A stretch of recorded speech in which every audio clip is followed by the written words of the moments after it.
എല്ലാ കൂട്ടുകാർക്കും ശുഭദിനം നേർന്നുകൊണ്ട് നമുക്ക് ഗീതുവിന്റെയും ഗോവിന്ദന്റെ ഇന്നത്തെ നല്ലൊരു വിശേഷം കേട്ടാലോ. അതിനു മുമ്പായിട്ട് ആദ്യമായി കാണുന്നവരാണെങ്കിൽ ചാനൽ ഇഷ്ടപ്പെട്ട ഒന്ന് സബ്സ്ക്രൈബ് ചെയ്യാൻ മറക്കരുത്. വീഡിയോ ഇഷ്ടപ്പെടുവാണെങ്കിൽ ലൈക്ക് തരാനും മറക്കരുത് കേട്ടോ. അപ്പൊ നമുക്ക് നേരെ നമ്മുടെ വിശേഷത്തിലേക്ക് പോയല്ലോ. അങ്ങനെ ഇന്നത്തെ വിശേഷത്തില് വിജയലക്ഷ്മിനെ കുറിച്ചുള്ള രഹസ്യങ്ങൾ അറിയാൻ വേണ്ടി തക്കലയ്ക്ക് യാത്ര ചെയ്യാനായിട്ട് തയ്യാറെടുപ്പുകൾ നടത്തുവാണ് ഗീതവും ഗോവിന്ദും. അങ്ങനെ പോകാനുള്ള സാധനങ്ങളെല്ലാം റെഡിയാക്കി വെച്ചു. അപ്പോഴേക്കും രേഖയും രഞ്ജുവും കാഞ്ചനയൊക്കെ അങ്ങോട്ടേക്ക് വരുവാണ്. പിന്നീട് കാഞ്ചന വന്നിട്ട് ചോദിച്ചു, അല്ല രണ്ടുപേരുടെ അവിടെ ഹണിമൂൺ ട്രിപ്പ് അല്ലേന്ന് ചോദിക്കേണ്ടത്. ഇത് കേട്ട് കഴിഞ്ഞപ്പോ ഗീതു ഗോവിന്ദനെ നോക്കി ചിരിക്കുകയാണ്. പ്രിയ പറഞ്ഞു, ഹണിമൂൺ ട്രിപ്പോ? ഇതാ നല്ല കഥയായിപ്പോയി. ആ സമയത്ത് രഞ്ജു പറഞ്ഞു, രണ്ടുപേരും കൂടെ എത്ര ട്രിപ്പ് നടത്തിയിട്ടുണ്ടെന്ന് അവർക്ക് പോലും അറിയില്ല എന്ന് പറയണ. ഇതിനു മുമ്പ് ട്രിപ്പ് നടത്തിയിട്ടുണ്ടോ? പിന്നെ അല്ലാതെ. ഇവിടുന്ന് രണ്ടുപേരും ശത്രുക്കളെ പോലെ ഇറങ്ങും. പുറത്തിറങ്ങിട്ടോ രണ്ടുപേരും കൂടെ എല്ലാം മറന്നൊരു യാത്രയായിരിക്കും എന്ന് അറിയാം. നമ്മളെല്ലാരും കൂടെ പറ്റിച്ചോണ്ടിരിക്കുവായിരുന്നു. ഇപ്പോഴല്ലേ കള്ളത്തരങ്ങളൊക്കെ ഓരോന്ന് പുറത്തു വരണമെന്ന് ചോദിക്കുകയാണ്. ഇത് കേട്ടപ്പം രേഖ പറഞ്ഞു, അത് ശരിയായിട്ടുള്ള കാര്യാന്ന് പറയണ. ആ സമയം കാഞ്ചന പറഞ്ഞു, അതെ പോകുന്നതൊന്നും കുഴപ്പമില്ല, പോകുന്നതിന് മുമ്പേ അയ്യപ്പേട്ടന്റെ കുന്തം ഒന്ന് കണ്ടിട്ട് പോയാൽ മതി എന്ന് പറയണേ. കുന്തമല്ല കാഞ്ചനക്ക, അത് തോട്ടിയാന്ന് പറയണ. അത് തന്നെ, നല്ല ശകുന കണ്ടിട്ട് ഇറങ്ങുവാണെങ്കിൽ ഒരു യാത്ര പോകുമ്പോ അതാ കണ്ടിട്ട് പോണ്ടേന്നൊക്കെ പറയാം. അങ്ങനെ അവര് അയ്യപ്പേട്ടന് വേണ്ടി വെയിറ്റ് ചെയ്ത് നിൽക്കുകയാണ്. അയ്യപ്പോഴത്തേനും അയ്യപ്പേട്ടൻ അങ്ങോട്ട് വന്നു. അത് പിന്നെ ഞാൻ അർജന്റ് അടിച്ചിട്ട് ആവശ്യത്തിന് പോയതായിരുന്നു പറയണം. പിന്നീട് അയ്യപ്പേട്ടൻ തന്റെ തോട്ടയും ഉയർത്തി കാണിക്കുകയാണ്. അത് കണ്ടുപോയ നല്ല ശകുനാന്നാണ് പറയുന്നത്. ഈ സമയത്ത് പ്രിയ പറഞ്ഞു, അല്ല അയ്യപ്പേട്ടൻ ഇത്ര സമയം എവിടെയായിരുന്നു? അതെ കുറെ ദിവസമായി ഈ തോട്ടി ഒന്ന് മിനുക്കിയെടുത്തിട്ട് ആകെപ്പാടെ തുരുമ്പിടിച്ചിരിക്കുമായിരുന്നു. അതെല്ലാം ഒന്ന് ക്ലിയർ ചെയ്യാൻ വേണ്ടി പോയതായിരുന്നു പറയണം. എന്റെ പൊന്നോ, ഇപ്പോഴെങ്കിലും വരാൻ തോന്നിയില്ലോ എന്നൊക്കെ പ്രിയ പറയണം. പിന്നീട് അയ്യപ്പേട്ടൻ പറഞ്ഞു, എന്തായാലും നിൽക്കുന്നേ, അന്നെങ്കിൽ ഇറങ്ങിയാട്ടെ കുഞ്ഞെന്നൊക്കെ പറഞ്ഞുകൊണ്ട് പെട്ടെന്ന് തന്നെ പെട്ടിയും കാര്യങ്ങളൊക്കെ എടുത്ത് വണ്ടിക്കകത്തേക്ക് കൊണ്ടുപോയി വെക്കുവാണ്. അങ്ങനെ എല്ലാവരുടെയും യാത്ര പറഞ്ഞ് അവരങ്ങ് ഇറങ്ങുവാണ്. ഈ സമയത്ത് ഈ കാഴ്ചയെല്ലാം കണ്ടുകൊണ്ട് രാധികാമ്മ വരുണും ബാൽക്കണിന്റെ അവിടെ നിൽക്കുന്നുണ്ടായിരുന്നു. രാധികാമ്മ പറഞ്ഞു, കണ്ടില്ലേ കണ്ണൻ എന്നോട് ഒരു വാക്ക് പോലും പറയാതെ പോയിരിക്കുന്നേ. എന്തിനേറെ പറയുന്നു, ആ അയ്യപ്പനെ വിളിച്ച് നല്ല ശകുനം വരെ കണി കണ്ടാ പോയിരിക്കുന്നേ. പക്ഷേങ്കില് എന്നോട് ഒരു വാക്ക് പറഞ്ഞില്ലെന്ന് പറയാം. എന്റെ അമ്മയ്ക്ക് എന്തിനാ ആ കാര്യത്തിൽ ടെൻഷൻ? അമ്മേ അതിന് എന്ത് കാര്യത്തിനാ പോണെന്നറിയാലോ. അമ്മേനെ കുറിച്ച് എല്ലാരെ കുറിച്ചുള്ള സത്യങ്ങളൊക്കെ അറിയാൻ വേണ്ടി പോകുന്നല്ലേ. അതിനിടയ്ക്ക് അമ്മയോട് പറഞ്ഞിട്ട് പോകാൻ പറ്റുമോ എന്ന് ചോദിക്കാം. അത് ശരിയാ, കാണിച്ചു കൊടുക്കുന്നുണ്ട്. തിരിച്ചു വരുന്ന ഗീതുവിന്റെ ശവമായിരിക്കും ഇങ്ങോട്ട്. കണ്ണനിട്ടുള്ള പണി കിട്ടുമെന്ന് പറയണം. ഇത് കേട്ടപ്പം വരുൺ മനസ്സിൽ പറഞ്ഞു, ഗീതുവിന്റെ മാത്രമല്ല ഗോവിന്ദന്റെ ശവം ഇവിടെ വരും. അത് അമ്മയ്ക്ക് അറിയത്തില്ലല്ലോ എന്നൊക്കെ പറയണം. അങ്ങനെ അവരകത്തേക്ക് കയറി പോവാണ്. ഈ സമയത്ത് ഗീതവും ഗോവിന്ദും കൂടെ തങ്ങളുടെ യാത്ര തുടരുവാണ്. അങ്ങനെ പോകുന്ന വഴിക്ക് ഗീതു പറഞ്ഞു, എനിക്ക് ഭയങ്കര ഇഷ്ടമായി ഈ യാത്ര എന്ന് പറയണം. ഇത് നമുക്കൊന്ന് അടിച്ചു പൊളിച്ച് ആഘോഷിക്കണം എന്ന് പറയണം. അല്ല നമ്മളപ്പോ അന്വേഷിക്കാൻ പോകുന്നല്ലേ? അതെ കണ്ണേട്ടാ, അന്വേഷിക്കാൻ പോവാ. പക്ഷെ നമുക്കിത് ട്രിപ്പ് മൂടാക്കണമെന്ന് പറയണം. ട്രിപ്പ് മൂടോ? അതെ, നമ്മൾ പോകുന്നൊരു വനത്തിൽ കൂടെ ആണല്ലോ, ഒരു കാളിയാർ വനത്തിൽ കൂടെ. അതെ, ആ വനത്തെക്കുറിച്ച് മുമ്പ് കണ്ണേട്ടന് ഓർമ്മയുണ്ടോന്ന് ചോദിക്കും. പിന്നെ ആ വനം മറക്കാൻ പറ്റുന്ന കാര്യമാണോ? നമ്മളവിടെ മുമ്പ് പെട്ടുപോയതല്ലേ എന്നൊക്കെ ചോദിക്കുകയാണ്. പിന്നീട് ഗീത് പറഞ്ഞു, ഇതെന്റെ സെക്കൻഡ് ഹണിമൂൺ ട്രിപ്പാന്ന് പറയണേ. സെക്കൻഡ് ഹണിമൂണോ? ദേ ഒരു കാര്യം ഞാൻ പറഞ്ഞേക്കാം, അങ്ങനെയൊക്കെയാണ് ഇപ്പൊ തന്നെ ഞാൻ തിരിച്ചുവിടും. ഹണിമൂൺ യാത്രയൊന്നുമല്ല, എന്നിൽ നിന്ന് കൂടുതൽ പ്രതീക്ഷിക്കുകയൊന്നും വേണ്ട. കുഞ്ഞിനെ നശിപ്പിക്കാനായിട്ട് ഞാൻ ഒരുക്കുമല്ലെന്ന് പറയണം. ഇത് കേട്ടതും ഗീത പറഞ്ഞു, ഈ കണ്ണേട്ടന്റെ ഒരു കാര്യം, ഈ ഒരു ചിന്ത മാത്രമുള്ളോ? ഞാൻ അതല്ല ഹണിമൂൺ എന്ന് ഉദ്ദേശിച്ചേ. പിന്നെ എന്താ, ഞാനൊക്കെ ഹണിമൂൺ എന്ന് പറയുമ്പോ അങ്ങനെയാ ഉദ്ദേശിക്കണേന്ന് പറയാം. അതല്ല കണ്ണേട്ടാ, ഈ പ്രഗ്നൻസി ടൈം എന്ന് പറയുമ്പോഴേ 2-3 പീരീഡ് ആയിട്ടാ. കാരണം ആദ്യത്തെ 2-3 മാസം എന്ന് പറഞ്ഞിട്ടുണ്ടെങ്കിൽ അതെന്ന് പറഞ്ഞാൽ ഛർദിയും കാര്യങ്ങളും ഒക്കെ ആയിട്ട് ആകെപ്പാടെ വല്ലാത്തൊരു പ്രതിസന്ധി ഘട്ടത്തിലായിരിക്കും സ്ത്രീകള്. അവർക്ക് ഫുഡ് കഴിക്കാൻ പറ്റില്ല, ഒന്നിനും വയ്യാത്തൊരവസ്ഥ. പക്ഷെ അതങ്ങോട്ട് കഴിഞ്ഞു കഴിഞ്ഞാൽ പിന്നത്തെ മാസങ്ങളുണ്ടല്ലോ, അവർക്ക് ഒരു ഹണിമൂണ് തന്നെയാന്ന് പറയണേ. ഹണിമൂണോ? അതെ, അവരുടെ ആ വയ്യായികയൊക്കെ മാറിയിട്ട് അവർ പിന്നെ കുഞ്ഞിന്റെ അനക്കമൊക്കെ കേട്ടു തുടങ്ങും. അതിപ്പോ അവർക്ക് ഭയങ്കര സന്തോഷം. അതുകൊണ്ടാണ് ഈ ഹണിമൂൺ ട്രിപ്പ് എന്ന് പറഞ്ഞതെന്ന് പറയണം. ഇങ്ങനെയൊക്കെ ഉണ്ടോന്ന് ചോദിക്കും. അല്ല പിന്നെ കണ്ണായിട്ട് ഇതിനെക്കുറിച്ച് വല്ല അറിയാവുന്ന ചോദിക്കാം. പിന്നെ എനിക്കെന്ന് വെച്ചാൽ മുമ്പ് പ്രസവിച്ച് ഭയങ്കര ശീലമല്ലേന്ന് ചോദിക്കും. അതെ, ഇതൊക്കെ ഈ പെണ്ണുങ്ങൾക്ക് മാത്രം പറഞ്ഞിട്ടുള്ള, അതൊക്കെ അനുഭവിക്കാനുള്ള യോഗം പെണ്ണുങ്ങൾക്ക് മാത്രമുള്ളെന്ന് പറയാം. ആയിക്കോട്ടെ, സമ്മതിച്ചു വന്നിരിക്കുന്നു ഗോവിന്ദ് പറയാം. അല്ല വേറെന്താ ഉദ്ദേശം? വേറൊന്നുമില്ല, കാളയാർ വനത്തിൽ കൂടെ പോയി കഴിയുമ്പോഴത്തേന് അവിടെ ഒന്ന് എൻജോയ് ചെയ്തിട്ട് വേണം പോവാനായിട്ട്. എന്താണെങ്കിലും നമ്മൾ ഇറങ്ങി തിരിച്ചല്ലേ.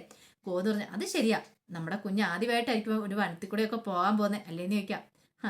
അവളെ കാര്യങ്ങളൊക്കെ പഠിപ്പിക്കണ്ടേ? അച്ഛനും അമ്മയും ശത്രുക്കളെ പോലെ നടന്ന ആ സമയമുണ്ട്, അതൊക്കെ അവിടെ ഒന്ന് സ്ഥലങ്ങളൊക്കെ കാണിച്ചു കൊടുക്കണ്ടേ നിൽക്കും. അതെ അതെ, അതൊക്കെ കാണിച്ചു കൊടുക്കാതെ പോകാൻ പറ്റുമോ കണ്ണേട്ട എന്നൊക്കെ ഗീതവും പറയാണ്. അങ്ങനെ അവരവരുടെ ട്രിപ്പ് എൻജോയ് ചെയ്ത് അങ്ങോട്ടേക്ക് പോവാണ്. ഈ സമയം അനാർക്കലിയെ കാണാനായിട്ട് വരുണും സത്യദാസും കൂടെ ചെല്ലുവാണ്. പിന്നീട് ഇങ്ങനെ ഒരു നിമിഷം ഒന്ന് ആലോചിച്ച് സത്യദാസ് പറഞ്ഞു, ഇപ്പം അവർ കാടിനുള്ളിൽ കടന്നു കാണും അല്ലേന്ന് ചോദിക്കുകയാണ്. ഇത് കേട്ടിട്ടിപ്പോൾ അനാർക്കലി പറഞ്ഞു അതേന്ന് പറയാണ്. അപ്പോഴേക്കും വരുൺ പറഞ്ഞു, അങ്ങനെയാണെങ്കിൽ ഇപ്പൊ തന്നെ ആ ബോംബ് പൊട്ടും അല്ലേന്ന് ചോദിക്കുകയാണ്. ബോംബോ? എന്ത് ബോംബ്? അല്ല, ഞാൻ ആ കാറിന്റെ അവിടെ കൊണ്ട് പിടിപ്പിച്ചു വെച്ചിരിക്കുന്ന ബോംബ്. എടാ മരമണ്ട, അത് ബോംബല്ലെന്ന് പറയണ, ട്രാക്കറാന്ന് പറയണ. ട്രാക്കറോ? അതെ, ട്രാക്ക് ചെയ്യാനുള്ള സംഭവമാണ്. അവരെവിടെ എത്തി എന്തെന്നൊക്കെ പറഞ്ഞ് അത്തേലൊരു GPS ഘടിപ്പിച്ചിട്ടുണ്ട്, നമുക്കറിയാൻ സാധിക്കുമെന്ന് പറയണേ. പിന്നീട് ഫോൺ എടുത്തിട്ട് നോക്കുവാണ്. ഫോണിനകത്ത് നോക്കിക്കഴിഞ്ഞപ്പോഴത്തേനും അവർ കാടിന്റെ അടുത്തേക്ക് എത്തിയിട്ടുണ്ട്. ഈ സമയം സത്യദാസ് എന്തി അവർ കാടിന്റെ അടുത്ത് എത്തിയിട്ടുണ്ടെന്ന് പറയണം. കൊള്ളാം, മിക്കവാറും രണ്ടുപേരും കൂടെ കാടൊക്കെ ഒന്ന് ആസ്വദിച്ചു കഴിഞ്ഞിട്ടാ പോകത്തുള്ളെന്ന് പറയണം. ഇത് കേട്ടപ്പോൾ സത്യദാസ് പറഞ്ഞു, അത് ശരിയാ, അങ്ങനെയാണെങ്കിൽ ആസ്വദിക്കട്ടെ, നന്നായിട്ട് ആസ്വദിക്കട്ടെ, അതിനുശേഷം മാത്രം പോയാൽ മതി. അവറ്റകൾക്കിട്ട് നല്ല പണിയല്ലേ കൊടുക്കാൻ പോന്നേ. പെട്ടെന്ന് വരും പറഞ്ഞു, രണ്ടെണ്ണത്തിന്റെ ശവമായിരിക്കണം ഇങ്ങോട്ട് തിരിച്ചു വരണ്ടേ, അല്ലാതെ ഒരെണ്ണം തന്നെയായിട്ട് ഇങ്ങോട്ടേക്ക് വരില്ലെന്ന് പറയണം. അനാർക്കലി പറഞ്ഞു, അതിനുള്ള കാര്യങ്ങളൊക്കെ ചെയ്തു വെച്ചിട്ടില്ലേ എന്ന് ചോദിക്കണം സത്യദാസിനോട്. അതൊക്കെ എപ്പോഴേ ചെയ്തു വെച്ചിട്ടുണ്ട്. കണ്ടോ, ഇനിയാണ് കളിയൊക്കെ നടക്കാൻ പോണേന്ന് പറയാണ്.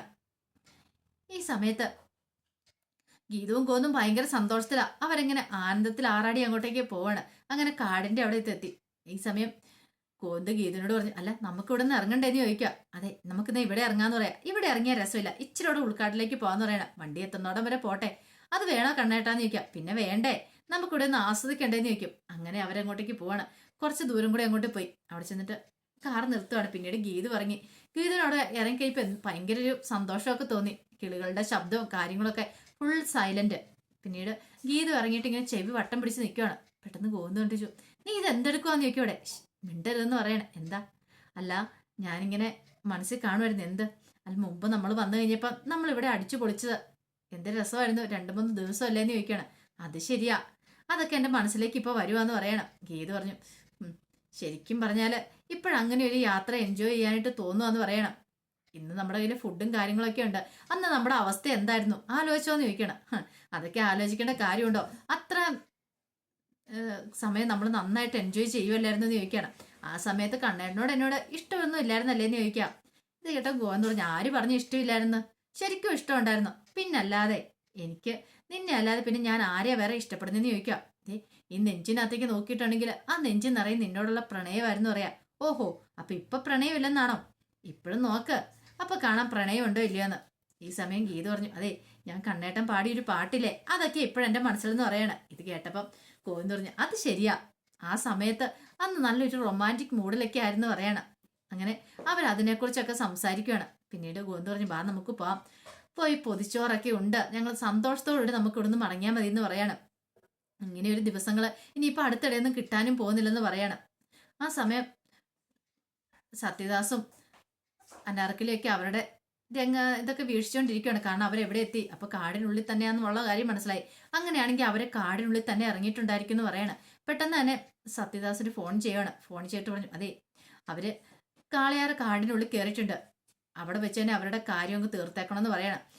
പെട്ടെന്ന് തന്നെ വരുൺ പറഞ്ഞു, അല്ല, അവിടെ അവർക്ക് നല്ല നല്ല മൂഡായിരിക്കും, കാരണം അവിടെ റൊമാൻറ്റിക് സീൻസ് ഒക്കെ നടക്കുന്ന കാടാന്ന് പറയണം. ഇത് കേട്ട് കഴിഞ്ഞപ്പോൾ തന്നെ അനാർക്കലി പറഞ്ഞു, റൊമാൻറ്റിക്കോ? അവിടെ നടക്കാൻ പോകുന്നത് അതൊന്നും അല്ല, ഇപ്പൊ നീ കണ്ടോളാൻ പറയണേ. എന്ത്?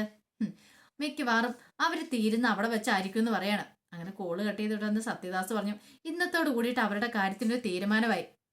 നമ്മൾ അയച്ച കൊലാളികൾ അവരുടെ പുറകെ തന്നെ ഉണ്ടെന്ന് പറയണം. അധികം വൈകാതെ അവരുടെ കാര്യത്തിന് തീരുമാനമാവെന്ന് പറയാം. ഇത് കേട്ടപ്പം വരുണൊന്ന് ചിരിച്ചു. വരുണ് പറഞ്ഞു, ഒരാളല്ല 2 പേരും തീരണമെന്ന് പറയാ. 2 പേരും തീരൂടാ മോനെ, നീ ധൈര്യമായിട്ട് ഇരിക്ക. രൂപ 5 ലക്ഷം അല്ലേ അവർക്ക് കൊടുക്കണേന്ന് ചോദിക്കുകയാണ്. അപ്പൊ അച്ഛൻ്റെ കയ്യിൽ ഇത്രയും പണമൊക്കെ ഉണ്ടോ? അച്ഛൻ വലിയ കാശുകാരനാണെന്ന് ചോദിക്കണം. ഇത് കേട്ട് കഴിഞ്ഞപ്പോൾ അനാർക്കലി പറഞ്ഞു, അങ്ങനെ ചോദിക്കട വരണേ, നിന്റെ അച്ഛൻ വെറും ഒരു എച്ചി മാത്രം. പക്ഷെ ഈ 5 ലക്ഷം രൂപ കൊടുക്കുന്ന ആരാന്നറിയോ? ഞാനാണ്. കാരണം ഗോവിന്ദിന്റെ അരക്കൽ കുടുംബത്തിനെ തകർക്കാന്നുള്ള എന്റെ ലക്ഷ്യമാണ്, അതിനു വേണ്ടിയിട്ട് ഞാൻ പണം ഏർപ്പാടാക്കിയിരിക്കുന്നു പറയണം. ഇത് കേട്ട് കഴിഞ്ഞപ്പോൾ ഒരു സന്തോഷത്തോട് വിട്ട് വരണ അനാർക്കലിയെ നോക്കുകയാണ്. അപ്പൊ അതിന്റെ വിശേഷങ്ങളൊക്കെയാണ് കണ്ടത്. ഇതിന്റെ ബാക്കി വിശേഷങ്ങളുമായിട്ട് വൈകുന്നേരത്തെ പ്രമോയി വരാട്ടോ. ഒരിക്കൽ കൂടി എല്ലാവർക്കും ശുഭദിനം നേർന്നുകൊണ്ട് നിർത്തുന്നു. നന്ദി.